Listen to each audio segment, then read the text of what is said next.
نحمده ونستعينه ونستغفره ونعوذ بالله من شرور أنفسنا ومن سيئات أعمالنا من يهده الله فلا مضل له ومن يضلله فلا هادي له وأشهد أن لا إله إلا الله وحده لا شريك له وأشهد أن محمدا عبده ورسوله يا أيها الذين آمنوا اتقوا الله حق تقاته ولا تموتن إلا وأنتم مسلمون يا أيها الناس اتقوا ربكم الذي خلقكم من نفس واحدة وخلق منها زوجها وبث منهما رجالا كثيرا ونساء واتقوا الله الذي تساءلون به والأرحام إن الله كان عليكم رقيبا يا أيها الذين آمنوا اتقوا الله وقولوا قولا سديدا يصلح لكم أعمالكم ويغفر لكم ذنوبكم ومن يطع الله ورسوله فقد فاز فوزا عظيما أما بعد فإن خير الحديث كتاب الله وخير الهدي هدي محمد صلى الله عليه وسلم وشر الأمور محدثاتها وكل محدثة بدعة وكل بدعة ضلالة وكل ضلالة في النار فأعوذ بالله السميع العليم من الشيطان الرجيم من همزه ونفخه ونفثه بسم الله الرحمن الرحيم وما أرسلنا من قبلك من رسول إلا نوحي إليه أنه لا إله إلا أنا فاعبدون محترم حاضرین جمعہ، بزرگوں، نوجوانوں، عزیز بچوں اور پردہ نشین اسلامی ماؤں اور بہنوں، گزشتہ خطبہ جمعہ میں توحید سے متعلق کچھ اہم باتوں پر خطاب پیش کیا گیا تھا اور خلاصے کے طور پر یہ بات رکھی گئی تھی کہ آج ہم نے توحید پر بولنا، سننا اور اس پر عمل کرنا چھوڑ دیا ہے، جس کی وجہ سے ہمارے اندر انتشار، اختلاف اور بگاڑ پیدا ہو رہا ہے، کیونکہ توحید ہی وہ دولت ہے جس سے امن و شانتی قائم ہو سکتی ہے۔ توحید وہ دولت ہے جس سے ہمارے دل آپس میں جڑ سکتے ہیں۔ توحید وہ فرق کرنے والی چیز ہے جس کے ذریعے سے ہم اچھے اور برے کی تمیز کر سکتے ہیں۔ اس لیے توحید کی اہمیت، اس کی فضیلت، توحید ہے کیا، اس پر خطاب ہونا چاہیے اور اسے بغور سننا چاہیے۔ سب سے پہلی چیز جو آیت کریمہ آپ کے سامنے تلاوت کی گئی ہے، اس آیت کے اندر اللہ رب العالمین نے نبی کریم صلی اللہ علیہ وسلم کو مخاطب کرتے ہوئے فرمایا کہ آپ سے پہلے ہم نے جتنے بھی رسولوں کو بھیجا ہے، سب کی طرف اسی بات کی وحی کی ہے کہ وہ اپنی قوم کو دعوت دیں کہ اللہ کے علاوہ کوئی بھی معبود نہیں۔ وہ اپنی قوم کو اس بات کا پیغام پہنچائے کہ وہ صرف اور صرف اللہ کی عبادت کریں، میری عبادت کریں، یعنی اللہ کی عبادت کریں، اللہ کے علاوہ کوئی معبود برحق نہیں ہے۔ اسی کو توحید کہا جاتا ہے۔ تو لغوی طور پر توحید کے معنی ہوتے ہیں اکیلا، یکتا۔ یہ بات وحد یوحد کا مصدر ہے باب تفعیل سے، اسی سے توحید آتا ہے جس کے معنی ہوتے ہیں اکیلا، یکتا، جس کا کوئی پارٹنر نہ ہو، جس کا کوئی ساتھی اور شریک نہ ہو، جس کے جیسا کوئی نہ ہو، وہ ذات صرف اور صرف اللہ رب العالمین کی ذات ہے۔ اننی انا اللہ، اللہ تعالیٰ نے کہا یقیناً میں اللہ ہوں۔ اور اللہ کے معنی کیا ہے؟ معبود کے، عبادت کا، ہر طرح کی عبادت کا مستحق صرف اور صرف اللہ رب العالمین۔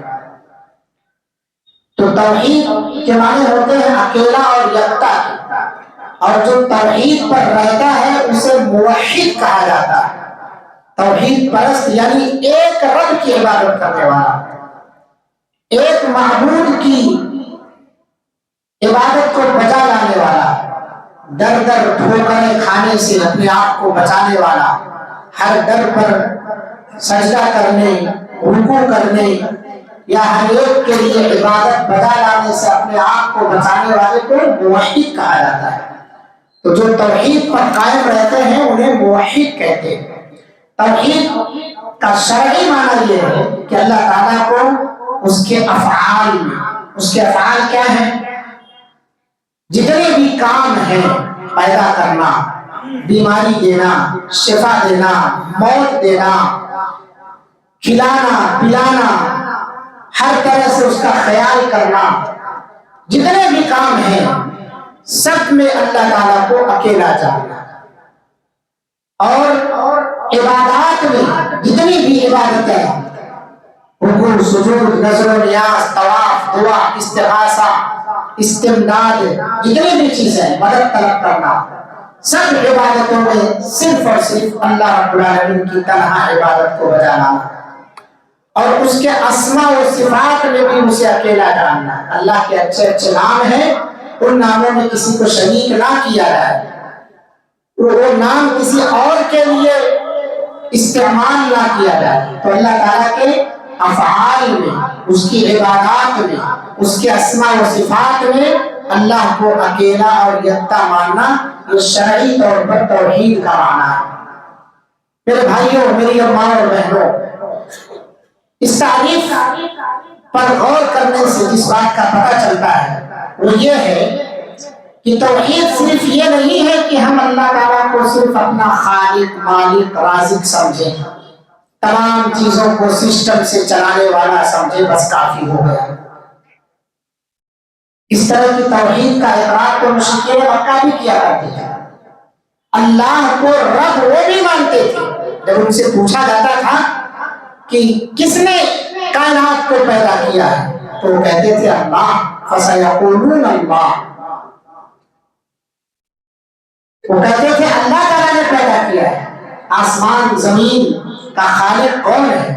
تمہارا خالق کون ہے؟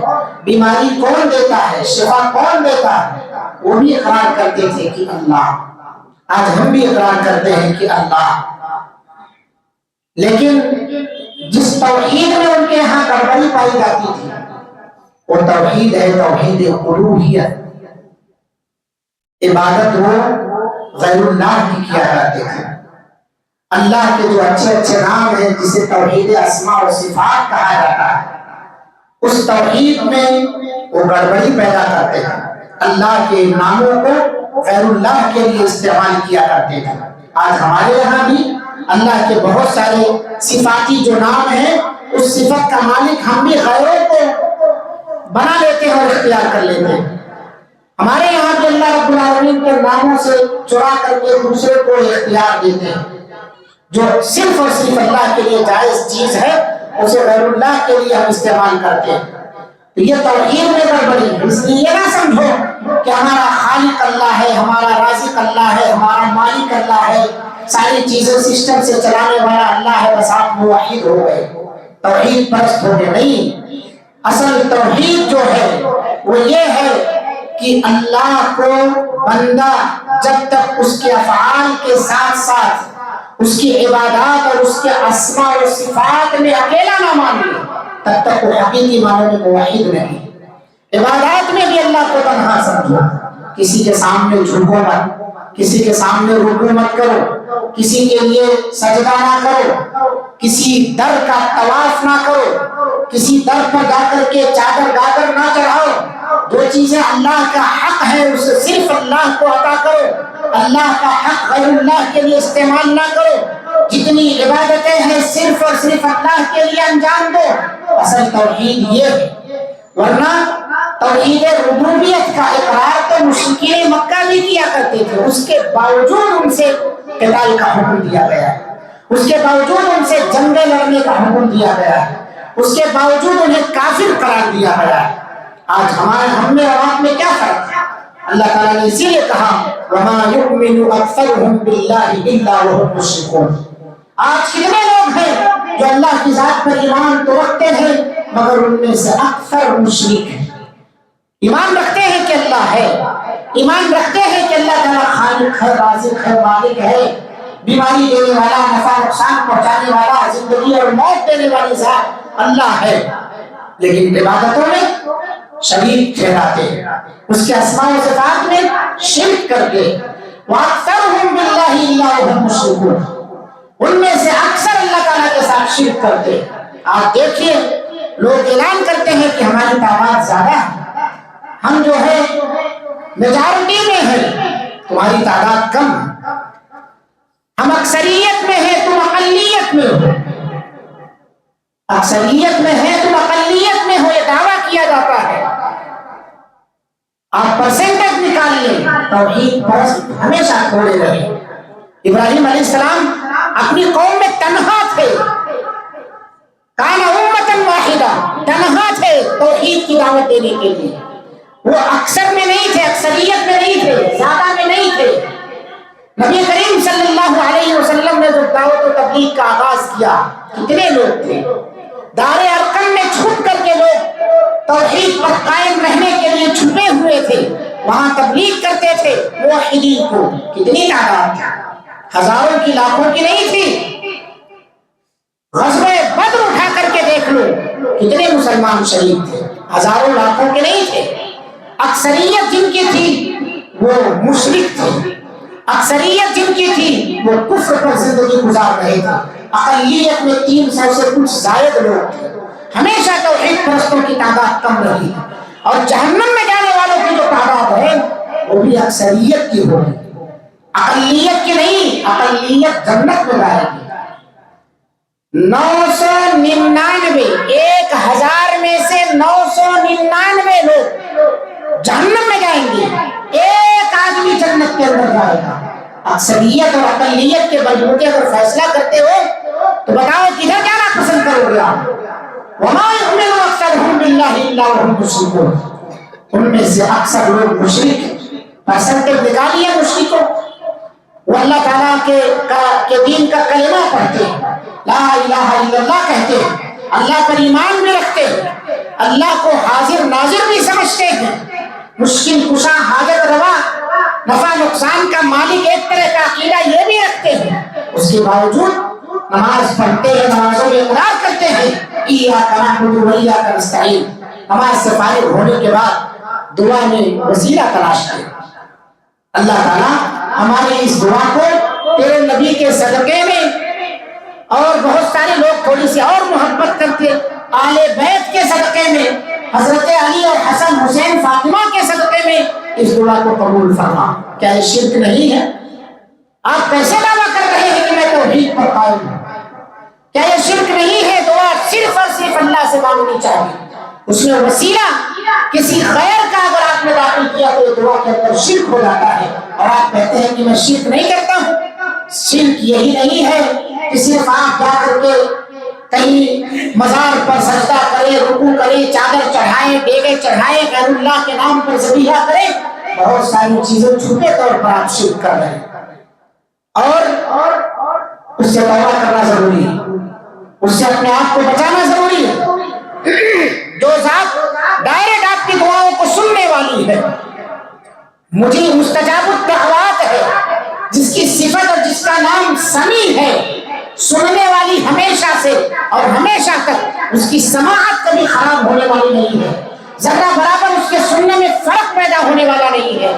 جس ذات کی یہ صفت ہو اس کے لیے آپ وسیلہ طلب کر رہے ہیں، جس ذات کی یہ صفت ہو کہ وہ آپ کے سینوں کی دھڑکن کو، آپ کے دل میں کیا چل رہا ہے اسے بھی جانتی ہو، جو ذات کالی رات میں کالے پہاڑ پر کالی چیونٹی کے چلنے کی آواز کو بھی سن سکتی ہو، اس کی ضروریات کو بھی اس رات کی تاریکی میں پوری کرنے والی ہو، اس کے لیے آپ وسیلہ طلب کر رہے ہیں۔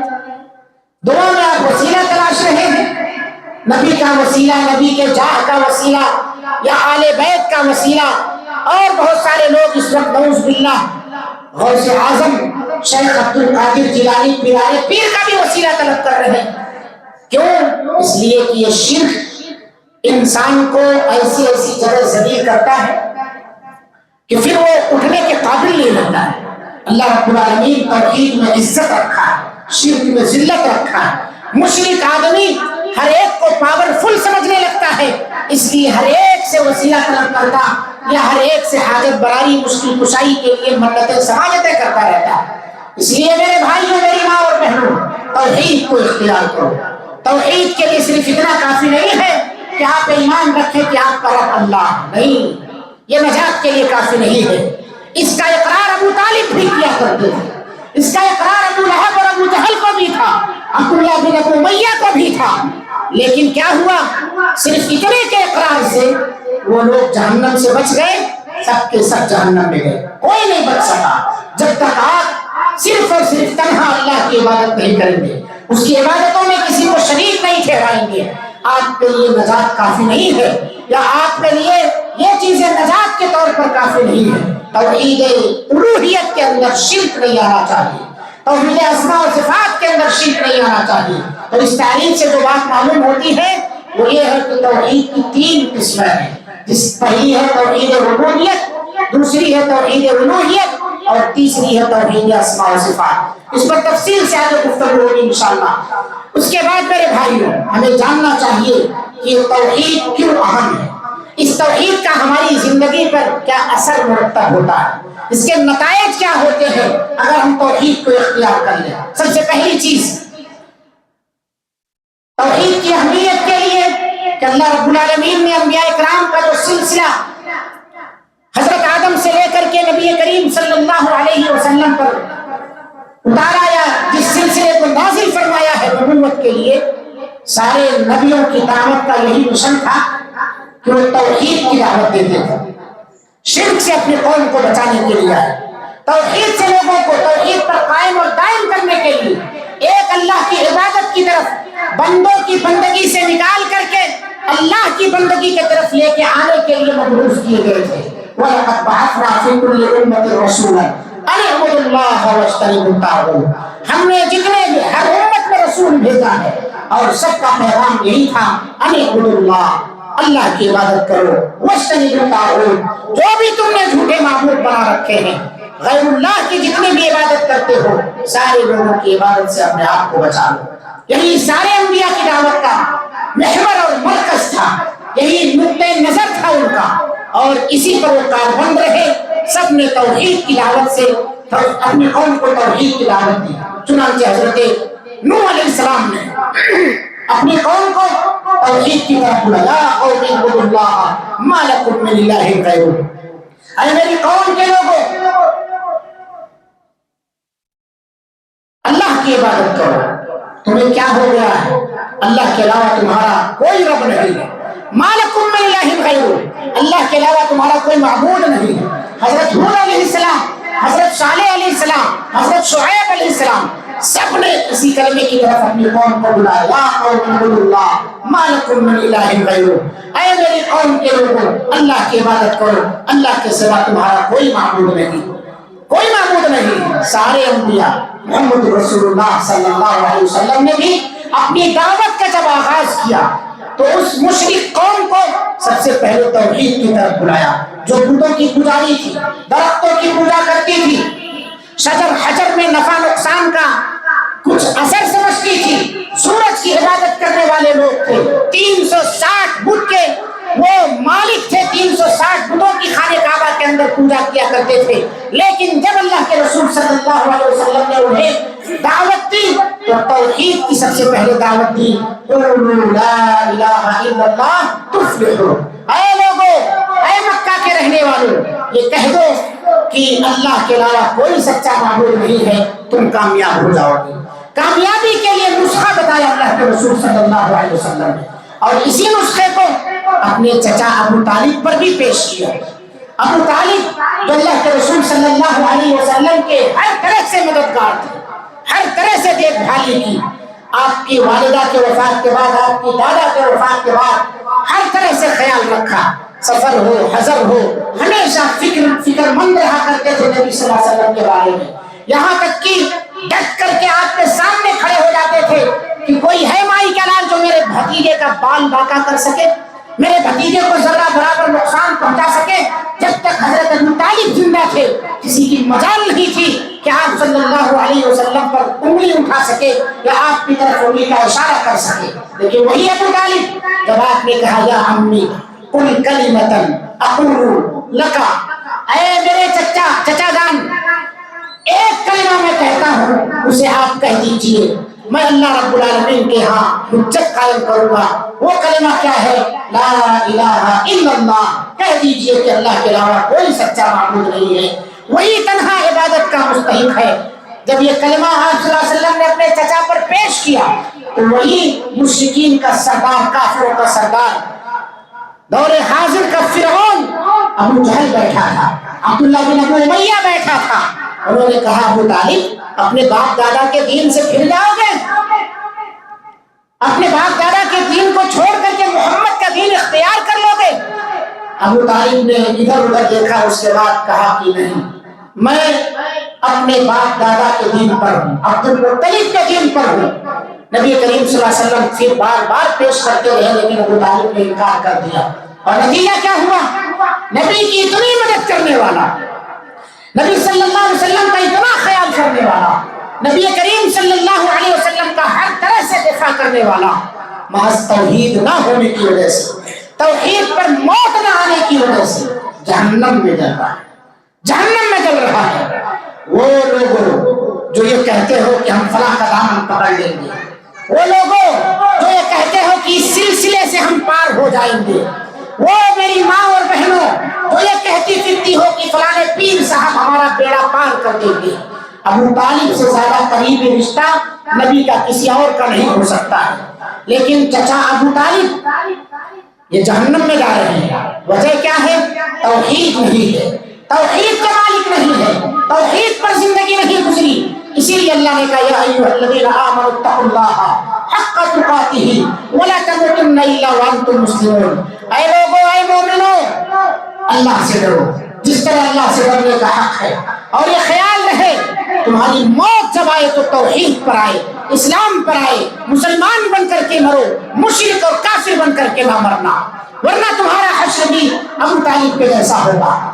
عبداللہ بن جدعان بہت بڑا آدمی تھا، مکہ کے اندر بہت خیرات کیا کرتا تھا، لوگوں کے لیے ڈیگیں لگایا کرتا تھا، اتنا بڑا ڈیگ اس کا کہ ایک آدمی اونٹ پر بیٹھ کر کے اپنا کھانا اسی پر سے نکال سکتا تھا آسانی کے ساتھ، اتنا بڑا آدمی تھا۔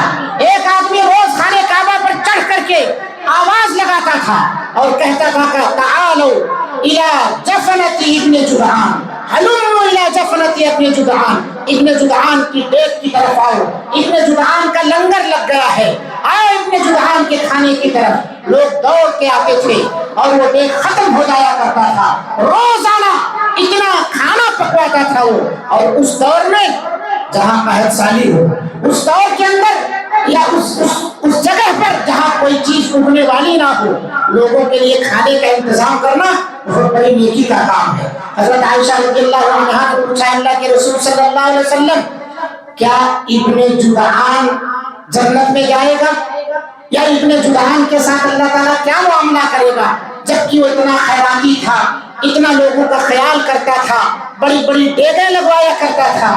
نبی کریم صلی اللہ علیہ وسلم نے کہا کیا کسی دن اس نے یہ کہا ہے کہ اے اللہ قیامت کے دن میری بخشش کر دینا، اے اللہ قیامت کے روز مجھے معاف فرما دینا؟ کسی نے اس نے کہا ہے؟ نہیں کہا ہے۔ تو اس کا مطلب یہ سارے خیرات، یہ ساری نیکیاں اگر توحید نہیں ہے صرف دنیا میں کام آئیں گی، آخرت میں کچھ بھی کام آنے والی نہیں ہے۔ عبداللہ بن جدعان جیسا سخی آدمی جہنم کے اندر گیا۔ میرے بھائیوں، آج بھی بڑے بڑے ڈیگ لگا کرتے ہیں۔ ہمارے ہندوستان کے اندر ایک علاقے کا ڈیگ بڑا مشہور ہے کہ وہاں بھی اس طرح کے ڈیگ لگتے ہیں۔ مائیں بہنیں اپنی نظر، نیاز، منتیں پوری کرنے کے لیے اس ڈیگ کے اندر لے جا کر کے راشن پانی ڈالا کرتی ہیں۔ ہمارے بہت سارے بھائی وہاں زیارت کے لیے تشریف لے جایا کرتے ہیں۔ یہ چیزیں تمہیں کام آنے والی ہے، یہ تمہیں جہنم میں پہنچانے والی ہے۔ نبی کریم صلی اللہ علیہ وسلم سے قریبی رشتہ دار بھی اگر مشرک ہے، آپ کا قریبی رشتہ دار بھی مشرک ہے، وہ جہنمی ہے، آپ کیسے سوچ سکتے ہیں کہ آپ کا بیڑا پار ہو جائے گا، آپ فلاں کا دامن پکڑ کر کے نکل جائیں گے؟ آپ کیسے سوچ سکتے ہیں کہ ہمیں اللہ رب العالمین معاف فرما دے گا؟ میرے بھائیوں، اس لیے توحید کی اہمیت ہے۔ توحید کی اہمیت اس لیے بھی ہے کہ اللہ تعالیٰ نے ہمیں جب پیدا کیا اس سے بہت پہلے، جسے عالم ارواح کہا جاتا ہے، ہم سب کو آدم کی پشت سے نکال کر کے ہم سے عہد لیا ہے، اور سب نے اقرار کیا۔ یاد رکھو، ایک ایک بندہ، ایک ایک اللہ کی بندی، اس روئے زمین پر بسنے والے تمام کے تمام انسانوں نے، قیامت تک آنے والے تمام کے تمام انسانوں نے اس بات کا اقرار کیا ہے، الست بربکم قالوا بلی شہدنا۔ جب پروردگار نے پوچھا کیا میں تمہارا رب نہیں ہوں، سب نے کہا کیوں نہیں، ہم گواہی دیتے ہیں کہ تو ہی ہمارا رب ہے۔ جب ہم اللہ کو اپنا رب مانتے ہیں تو اللہ کے علاوہ غیروں کا طریقہ کیوں اختیار کرتے ہیں، غیروں کی عبادت کیوں کرتے ہیں؟ اللہ کو اپنا رب مانتے ہو تو اللہ سے ڈرتے کیوں نہیں ہو؟ اللہ کی عبادت کرتے کیوں نہیں ہو؟ اللہ کی عبادتوں میں شریک کیوں قرار دیتے ہو؟ اللہ سے تم نے عہد لیا ہے، ایگریمنٹ کیا ہے، اللہ نے تم سے ایگریمنٹ کیا ہے، تم نے اقرار بھی کیا ہے، لیکن اے انسان تو اپنے رب کو اتنا جلدی بھول گئے۔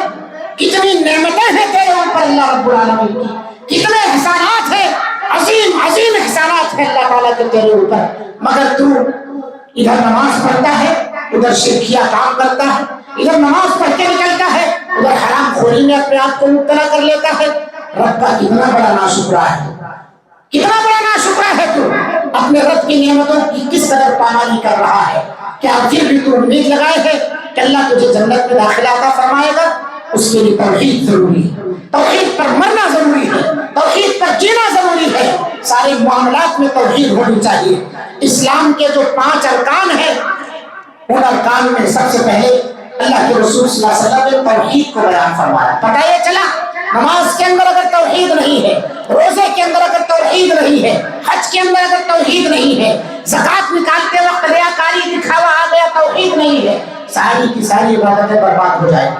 اسلام کے جتنے ارکان ہیں، پہلے رکن کے اندر سب کے سب شامل ہیں، سب میں توحید جھلکنی چاہیے، سب میں توحید جھلکنی چاہیے، کیونکہ توحید یہ دین کا بنیادی اصل ہے، جڑ ہے، بنیاد ہے دین کی۔ ایک طرف توحید، دوسری طرف رسالت، ان دونوں میں شریک نہ کرو، نہ اللہ کی توحید میں شریک کرو، نہ نبی کی رسالت میں کسی کو شریک کرو۔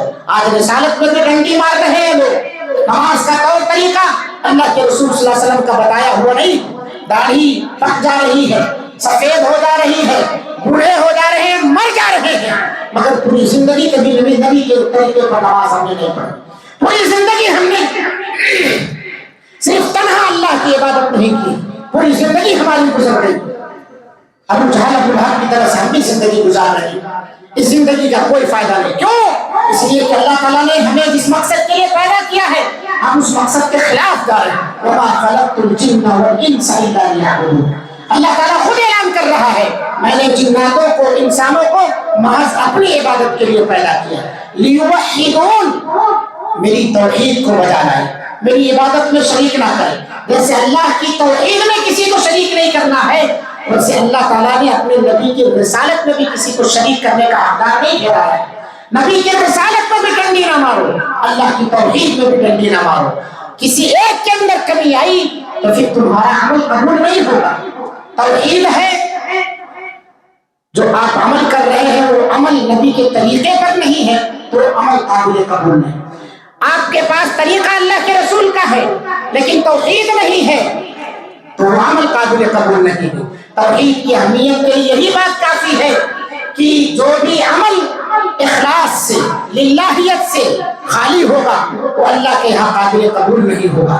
جس کے پاس توحید ہے، اللہ رب العالمین ایسے بندوں سے محبت کرتا ہے۔ جس کے پاس توحید ہے اس کا اخلاق اچھا ہوتا ہے، جس کے پاس توحید ہے ایسے لوگوں کا عمل اللہ تعالیٰ قبول فرماتا ہے۔ جس کے پاس توحید ہے ان کے دلوں کے اندر اللہ تعالیٰ اتحاد اور اتفاق کو قائم کرتا ہے۔ توحید کی برکت سے دلوں کی بیماریاں، کینہ، کپٹ، بغض و حسد دور ہو جاتا ہے۔ توحید کی بنیاد پر معاشرے کے اندر امن و شانتی پیدا ہوتا ہے، توحید کی بنیاد پر معاشرہ ہمیشہ پرسکون رہتا ہے، توحید کی بنیاد پر ہر طرح کے جھگڑے فسادات ختم ہوتے ہیں، دنیا کا نظام بہت اچھے سے چلتا ہے، قائم رہتا ہے۔ اگر کفر آ گیا تو وہاں ہر آدمی ہر ایک کو پوجے گا۔ اسی لیے شاعر کہتا ہے اگر دو خدا ہوتے سنسار میں تو دونوں بلا ہوتے سنسار میں، ادھر ایک کہتا کہ بھائی میرے، ادھر ایک کہتا میاں چپ رہو، ایک ادھر بلاتا وہ بولتا خاموش رہو، ادھر کوئی کہتا کہ آج بارش رہے گی، ادھر کوئی کہتا کہ نہیں آج دھوپ رہے گی، ادھر کوئی کہتا کہ نہیں آج دھوپ رہے گی، وہ کہتا نہیں بارش رہے گی۔ اس طرح سے آپس میں ایک دوسرے لڑتے جھگڑتے اور پھر انسان کا دیگر پاچا ہو جاتا، یہ کائنات کا نظام درہم برہم ہو جاتا۔ اس لیے توحید کو اختیار کرو میری ماں اور بہنوں، توحید پر قائم اور دائم رہو، توحید کی اہمیت کو سمجھو، توحید کی اہمیت کو سمجھو۔ توحید یہ ہے کہ ہم اللہ کی جب عبادت کریں تو اللہ تعالیٰ ہمیں عذاب نہ دے، توحید یہ ہے کہ جب ہم اللہ رب العالمین کی کہی ہوئی باتوں پر عمل کریں تو اللہ رب العالمین اپنے فضل و کرم سے ہمیں معاف فرمائے۔ یہ توحید ہے، اللہ کا یہی حق ہے بندوں پر کہ جب بندے اس کی عبادت کریں تو اللہ تعالیٰ انہیں عذاب میں مبتلا نہ کرے، اللہ رب العالمین انہیں عذاب سے بچا لے۔ کس کو بچائے گا اللہ تعالیٰ؟ ان اللہ لا یغفر ان یشرک بہ ویغفر ما دون ذلک، اللہ رب العالمین شرک کے علاوہ تمام گناہوں کو معاف کرے گا، لیکن شرک کو اللہ رب العالمین معاف نہیں فرمائے گا اگر بندہ بغیر توبہ کے مر گیا تو۔ اس لیے توحید کا خیال رکھو، اللہ سے دعا ہے اللہ رب العالمین ہم تمام کو اپنی زندگیوں میں توحید کو اختیار کرنے، توحید پر جینے مرنے کا عہد کرنے اور اسی پر ثابت قدم رہنے کی اللہ تعالیٰ توفیق عطا فرمائے۔ اللہ تعالیٰ جس مقصد کے لیے تو نے ہمیں پیدا فرمایا ہے اس مقصد کو سمجھنے کی توفیق عطا فرما۔ اللہ رب العالمین توحید کے جو اہمیت ہے ان تمام اہمیتوں کو اپنے سامنے رکھ کر کے اپنی زندگی گزارنے کی توفیق عطا فرما۔ شرک سے اللہ تعالیٰ ہمیں محفوظ فرما، بدعات و خرافات سے اللہ رب العالمین ہم سب کی حفاظت فرما۔ رب العالمین توحید کے جو فضائل فوائد اور ثمرات ہیں ان سے ہمیں مالا مال فرما۔ رب العالمین ہم تمام لوگوں کی زندگیوں میں خیر و برکت عطا فرما، ہر طرح کی پریشانیوں سے ہماری حفاظت فرما۔ رب العالمین جہاں جہاں بھی مسلمان بستے ہیں اللہ تعالیٰ ان تمام مسلمانوں کی حفاظت فرما، مسلم امہ کی حفاظت فرما، انہیں شرک و بدعات سے محفوظ فرما، توحید پر قائم اور دائم فرما۔ دنیا کے اندر اللہ تعالیٰ توحید کے ذریعے سے امن و شانتی پیدا فرما، خیر و برکت عطا فرما۔ جو موحدین ہیں اللہ رب العالمین ان کی زندگیوں کو تابناک بنا دے، جو توحید پر نہیں ہے اللہ تعالیٰ انہیں توحید پر قائم رہنے اور توحید کی طرف آنے کی ہدایت عطا فرما۔ اللہ رب العالمین ہم سب کو اپنے نفس کی پرستش اور اس کی اتباع سے پرہیز کرنے اور بچنے کی توفیق عطا فرما۔ جو قرض دار ہیں ان کے قرضوں کی ادائیگی کے لیے ذرائع عطا فرما، جو بیمار ہیں اللہ انہیں شفا عطا فرما۔ اللہ رب العالمین ہم سب کی دعاؤں کو قبول فرما۔ ربنا تقبل منا انك انت السميع العليم وتب علينا انك انت التواب الرحيم۔ اقول قولي هذا واستغفر الله لي ولكم ولسائر المسلمين فاستغفروه انه هو الغفور الرحيم۔